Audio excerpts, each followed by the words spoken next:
June 7, 1944. One day after the largest amphibious invasion in human history, the fields of Normandy were already soaked in blood. For the world, D was a symbol of liberation. For the soldiers fighting inland, it was chaos without rules. Near the village of Authie, just north of Caen, stood a quiet religious complex known as Ardenne Abbey. For centuries it had been a place of prayer and reflection. In June of 1944, it became something else entirely. Here, members of Germany's 12th SS Panzer Division Hitlerjugend carried out one of the most notorious war crimes committed against Western Allied troops during World War II. Over the course of 2 days, Canadian prisoners of war were marched into the Abbey grounds and executed. No trials, no interrogations, no mercy. 156 men disappeared into shallow graves. The SS officers involved believed they were solving a simple problem: what to do with prisoners they did not want to guard. What they did not understand was that they had just changed the character of the Normandy Campaign forever. And this is not a story about battlefield tactics or grand strategy. This is a story about atrocity, retaliation, and how quickly civilized warfare collapses when one side decides the rules no longer matter. The 12th SS Panzer Division Hitlerjugend was unlike any other German unit in Normandy.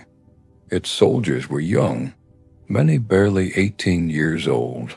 They had grown up entirely under Nazi rule, indoctrinated from childhood through the Hitler Youth Program. They were taught obedience, racial ideology, and above all, hatred for Germany's enemies. But while the rank-and-file soldiers were young, their officers were veterans of the Eastern Front, men hardened by years of fighting a war where mercy was considered weakness. The Eastern Front was a place where surrender often meant death, and prisoners were frequently executed without hesitation. These officers brought those habits west with them. To them, the Canadians landing in Normandy were not professional soldiers deserving respect. They were obstacles.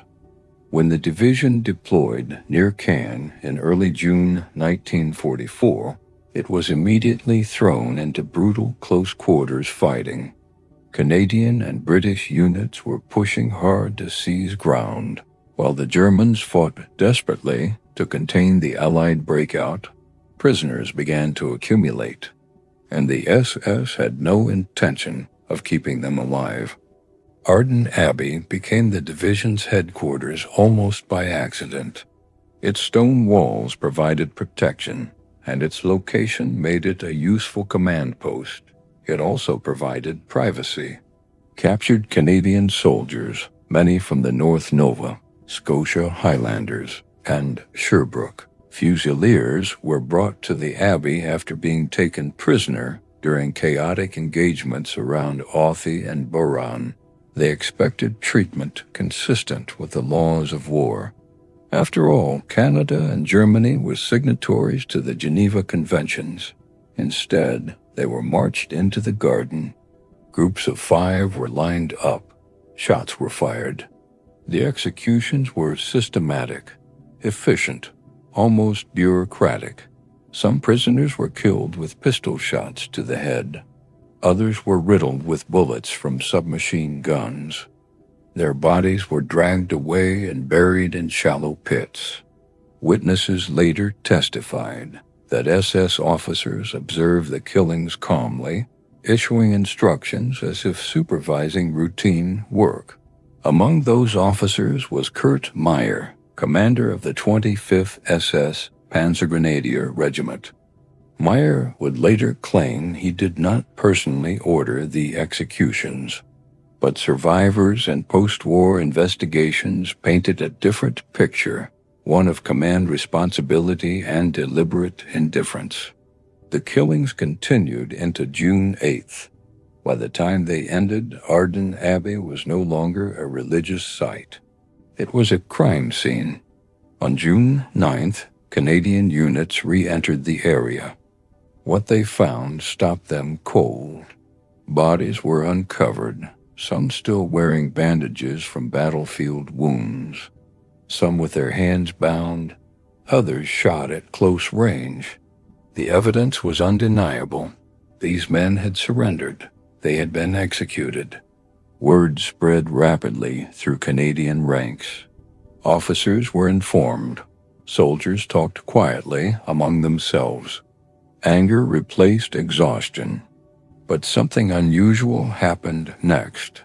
There was no formal announcement, no written order, no command directive.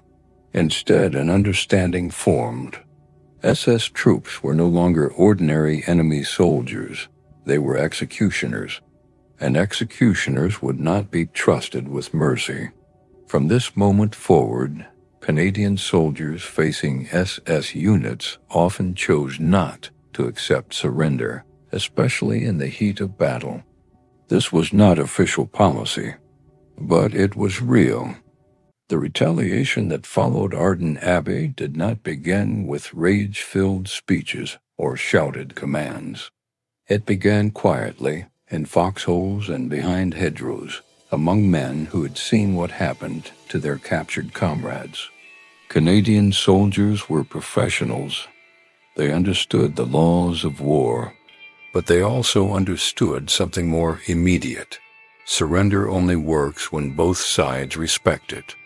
As fighting intensified around Caen, encounters with SS units became more frequent and more brutal. When German soldiers attempted to surrender, Canadian troops looked closely at their uniforms. Waffen-SS insignia changed everything. In the confusion of close combat, many surrenders were simply ignored. In other cases, prisoners were taken briefly only to be killed moments later. These actions were rarely discussed openly. There were no reports filed, no investigations launched in the heat of battle. What mattered was survival. Veterans later described the psychological shift as sudden and irreversible. Once the belief took hold that surrender meant death, hesitation vanished. The fighting became faster, harsher, and far more personal. This was not revenge in the cinematic sense. It was something colder, a calculation, a conclusion drawn from evidence in shallow graves. For the Canadian infantry pushing through Normandy's villages, the message was simple. If the SS would not follow the rules, then the rules no longer protected them. By late June 1944, something alarming was happening within the 12th SS Panzer Division. German commanders began reporting unusually high casualties. Patrols sent forward did not return. Units attempting tactical withdrawals were annihilated instead of captured. More disturbing still, SS soldiers who attempted to surrender were being shot. Reports filtered up the chain of command and were eventually sent to Berlin. The language was indignant. Canadian troops, the SS claimed, were behaving unsoldierly. They were violating the Geneva Conventions. They were executing prisoners. For the officers who wrote these reports, the situation seemed incomprehensible. They believed themselves to be victims of illegal warfare. What they did not acknowledge, what they could not acknowledge, was cause and effect. The massacre at Ardenne Abbey had become known among Allied troops. It had stripped the SS of their assumed protections. Their reputation, carefully cultivated as elite warriors, had transformed into something else entirely. They were feared, and they were hunted. Ironically, the SS divisions that prided themselves on ruthlessness now found that reputation working against them. Their uniforms no longer commanded surrender. They invited death. When the war ended, the accounting began. Allied investigators uncovered the graves at Ardenne Abbey and across the surrounding countryside. Testimony was gathered. Witnesses were interviewed. Evidence was catalogued. One name rose above the rest: Kurt Meyer. Captured by Canadian forces, Meyer was charged with war crimes for the execution of prisoners under his command. His trial became one of the most significant Allied prosecutions of a German officer in the West. Meyer denied direct responsibility. He claimed he had never ordered executions. He argued that chaos and unauthorized actions by subordinates were to blame. The court disagreed. Under the principle of command responsibility, Meyer was found guilty. He was sentenced to death, later commuted to life imprisonment, and eventually released after serving 9 years. To many Canadians, the sentence felt inadequate. One life sentence for 156 murdered prisoners seemed like an equation that did not balance. Yet the trial revealed a deeper truth about post-war justice. It is not designed to heal. It is designed to conclude. And it almost never satisfies those who suffered. The story of Ardenne Abbey does not end with verdicts or memorials. It lingers in the uncomfortable space between legality and morality, between what is written in law and what is done under fire. Canadian soldiers who participated in retaliation were rarely investigated. Their actions, though known, were quietly absorbed into the larger narrative of victory. Justice, once again, was selective. This does not make the SS victims, nor does it make the Canadians villains. It makes them human. Warrior has a way of collapsing ideals under pressure. When one side commits atrocity, it does not simply break the rules, it invites others to abandon them as well. Ardenne Abbey stands today as a warning carved in stone, not just about Nazi brutality, but about the speed with which civilized warfare can descend into cycles of vengeance. The men buried there were prisoners. They had surrendered. Their deaths reshaped a campaign and haunted those who discovered them. And their story reminds us of an enduring truth. In war, the first crime is never the last. Only the remembered ones get names. The Canadian Army did not enter Normandy looking for vengeance. Its soldiers were volunteers, many of them citizen soldiers who had trained for years with the belief, however fragile, that war still followed rules. Ardenne Abbey shattered that belief. For the men advancing through Normandy's villages, retaliation was not discussed in moral terms. It was framed as necessity. The battlefield offered no space for courtroom reasoning, no time for philosophical debate. There were only seconds to decide whether a raised hand meant surrender or a ruse. Canadian units fighting the Waffen-SS began to treat every encounter as potentially lethal until proven otherwise. The traditional rituals of surrender, dropping weapons, raising hands, stepping forward, slowly lost their meaning. Too many prisoners had already trusted those gestures and paid with their lives. Veterans later recalled that this shift did not feel like anger, it felt like clarity, a hard understanding that some enemies could not be handled according to the manuals. The rules had not disappeared. They had been overridden by experience. In this environment, restraint became the exception, not the norm. And once restraint disappears, it rarely returns. The Waffen-SS had built its reputation on fear. Fear was supposed to protect them. Fear was supposed to make enemies hesitate. In Normandy, fear turned against them. As Canadian forces pushed deeper inland, SS units noticed something deeply unsettling. Surrender no longer worked. White flags were ignored. Shouted pleas went unanswered.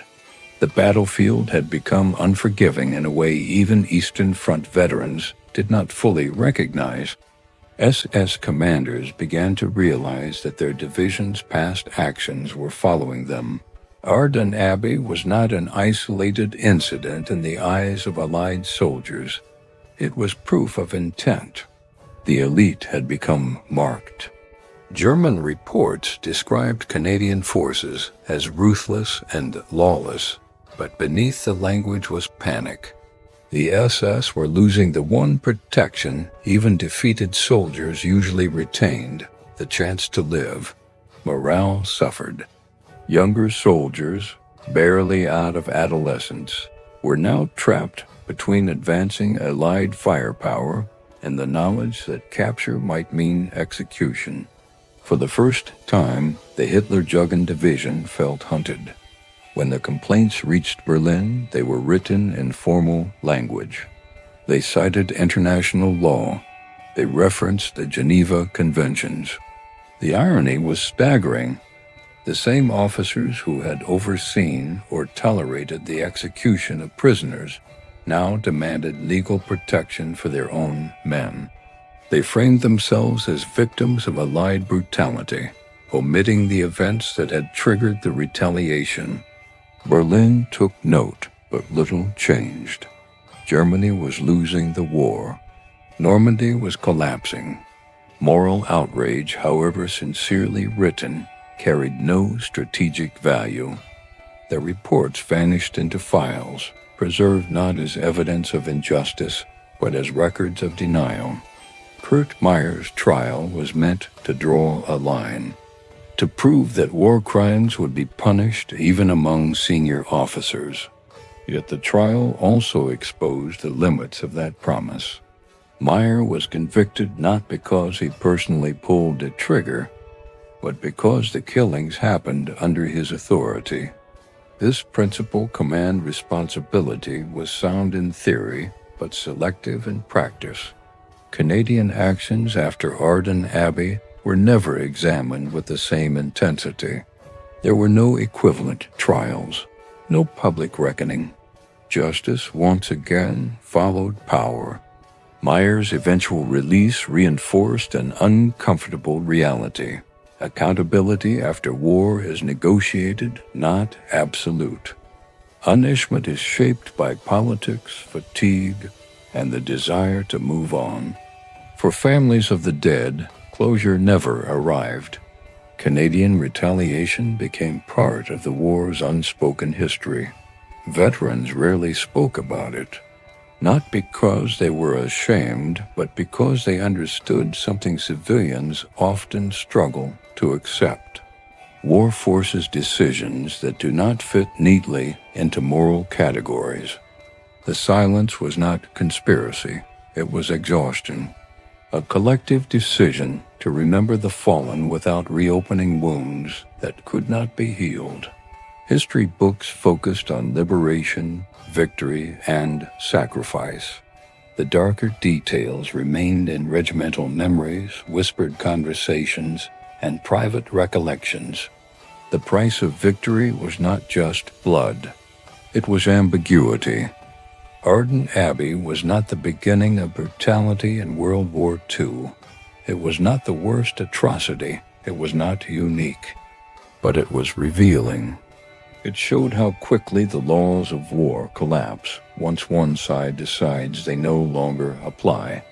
How atrocity spreads, not through ideology alone, but through fear and retaliation. The men who died there were prisoners. Their deaths reshaped behavior across an entire front. And long after the guns fell silent, their legacy remained not in monuments alone, but in unanswered questions about justice, responsibility, and memory. Because in war, the most dangerous moment is not the first shot.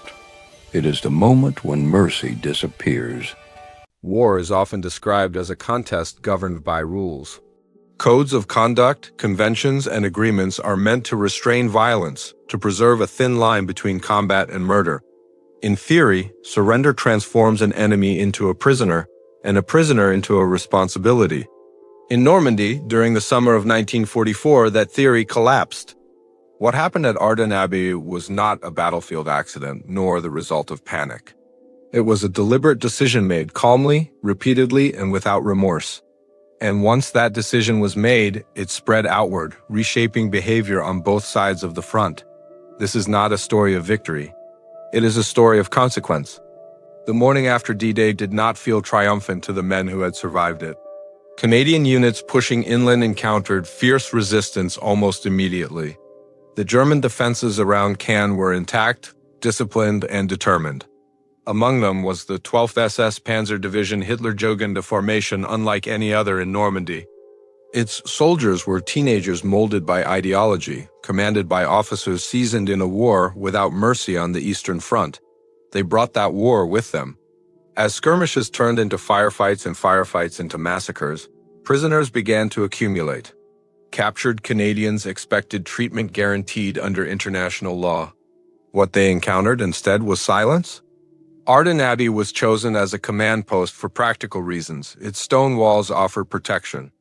Its isolation offered privacy. That privacy became deadly.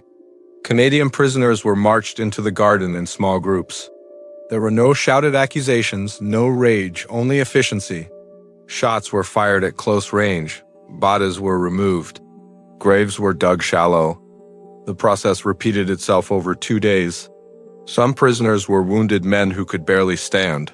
Others had been captured intact, believing the fighting was over for them. None were spared. The officers overseeing the executions did not see themselves as criminals. They saw prisoners as logistical burdens. Food, guards, transport problems best eliminated. Among those officers was Kurt Meyer, a charismatic and feared commander whose authority was unquestioned. Whether he issued direct orders or merely allowed the killings to continue became irrelevant once the bodies were found. Command had spoken through silence. When Canadian forces returned to the area days later, the truth emerged slowly. Shallow graves, uniforms, dog tags, wounds that could only have come from execution. The discovery did more than horrify, it instructed. News traveled quickly, not through official briefings, but through whispered conversations and hard stares. Soldiers did not need orders to understand what this meant. The enemy had declared that surrender did not protect you. That understanding spread like a second front. What followed was not a policy, but a pattern. SS troops attempting to surrender found themselves facing men who no longer trusted raised hands. Encounters that might once have ended with captivity now ended with gunfire. This was not justice, it was inevitability. Retaliation did not announce itself. It arrived quietly, embedded in split-second decisions made under fire. Canadian soldiers did not see themselves as executioners, they saw themselves as survivors. Every SS uniform carried the memory of Ardenne Abbey. Every attempt at surrender carried doubt. In close combat, doubt kills. The violence became faster, colder, more final. Prisoners were fewer, casualties mounted. The battlefield hardened. This was how rules died, not through ideology, but through experience. Once mercy disappears, it does not return politely, it vanishes. The Waffen-SS had relied on terror as a shield. In Normandy, it shattered. Reports began to reach German headquarters describing Canadian forces who refused surrender, who advanced relentlessly, who showed no hesitation. SS units began to suffer disproportionate losses. Younger soldiers raised on propaganda promising honor found themselves facing an enemy that would not pause. The elite had become exposed. Fear, once their weapon, now worked against them. SS officers filed formal complaints accusing Canadians of war crimes. They invoked the Geneva Conventions. They demanded protection under laws they had already violated. The documents were real. The outrage was selective. Berlin recorded the reports and moved on. The war was being lost. Normandy was collapsing. Hypocrisy had no tactical value. Justice was postponed. After the war, the Allies needed accountability. Kurt Meyer became its symbol. His trial established command responsibility as a principle, but also revealed its boundaries. Meyer was convicted. His sentence was later reduced. He was released. The numbers never aligned. One man punished. 156 dead. Canadian retaliation was never tried in the same way. Victory conferred silence. Justice once again followed power. Veterans spoke little about what followed Ardenne Abbey, not because they forgot, but because remembering required explanation. How do you explain choices made when survival eclipses law? How do you confess actions that history prefers not to examine? Silence became a form of survival after the war as well. The fallen were remembered. The circumstances were not. Ardenne Abbey is not unique in history, but it is instructive. It shows how one atrocity can infect an entire campaign. How rules vanish not because they are weak, but because trust is. The men executed there were prisoners. Their deaths reshaped the battlefield long after the shots were fired.